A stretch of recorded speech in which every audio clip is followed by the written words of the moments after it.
Hello, fellow YouTubers. Been gone a while, still kicking, but not high.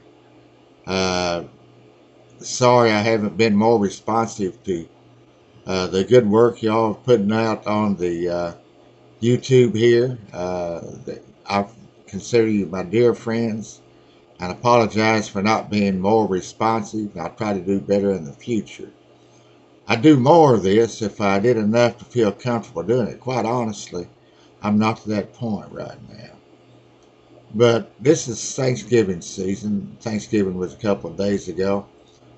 And I would be remiss if I didn't give credit to God for his healing power.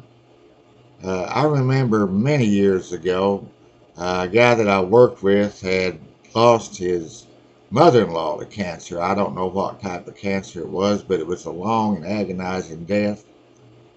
And it moved my friend to the point that he wanted me to enter a pact with him for that if one of us came down with cancer, because he figured that was a death sentence, that before we suffered the effects of cancer like his mother-in-law did, well, the cancer-free person would kill the other one. What are friends for, anyhow? And I'm glad I didn't do it, because I've had cancer twice since then, and I would be dead 2 or 3 times. But in 19, excuse me, in 2000, I was diagnosed with prostate cancer. Uh, it was one of those things that I didn't believe until they finally did a biopsy, because I didn't feel bad. But I had my prostate gland surgically removed. A year and a half later, my PSA was way on back up there again. Had 32 radiation treatments. In a very short time, after the PSA went down to almost nothing, it was back up again. We're about out of bullets here now. They have what they call a hormone treatment, which they agree will not cure the cancer, but it can prolong your life. And it depends on the circumstances as to how long. But I was going to get into a research program where they were trying to develop a substitute for the hormone treatment that perhaps you wouldn't have quite the side effects, which there are some unpleasant side effects to it, and prolong your life whenever you get in, start taking the medicine.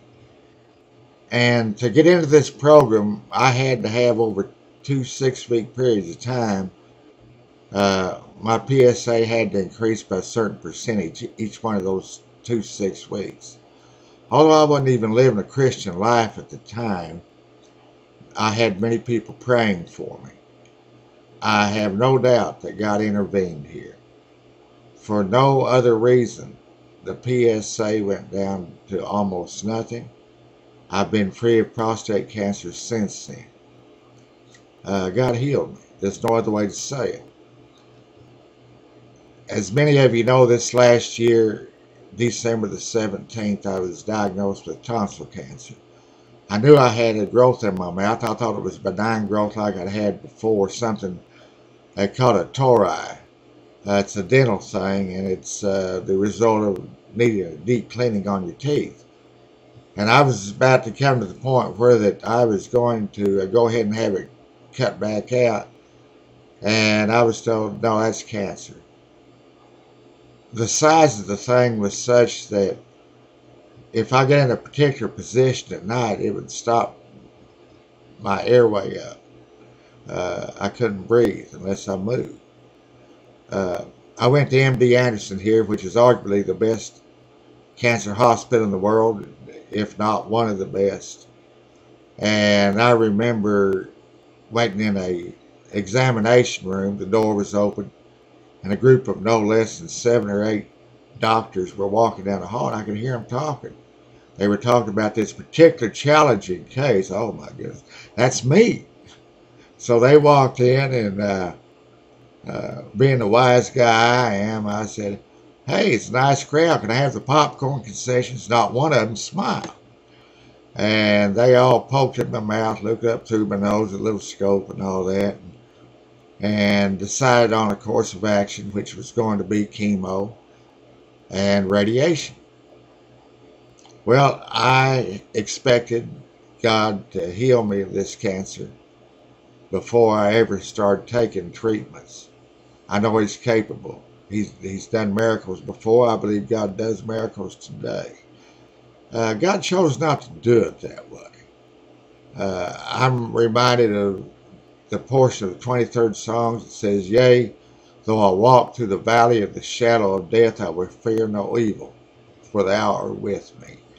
I think of the story of King Nebuchadnezzar throwing the children of Israel in the fiery furnace. He looked in there, he saw one extra body. That was Jesus Christ in there with him. That's not totally unlike what happened to me. While I went through the treatment, the thing played out beautifully, and God was with me. He chose to let me go through it, just like those children in the fiery furnace. But basically all it was an inconvenience on a very serious cancer. And so I am very grateful to God. I'm grateful for your prayers. Prayer is the answer. Prayer is the most powerful thing on earth. It's way far more powerful than money. And so I want to pass this on and tell you how pleased I am that God has chose to keep me on this planet for a little bit longer. And I want to tell all of you, Christians, non-Christians, anything in between, that God loves you and so do I. Thank you.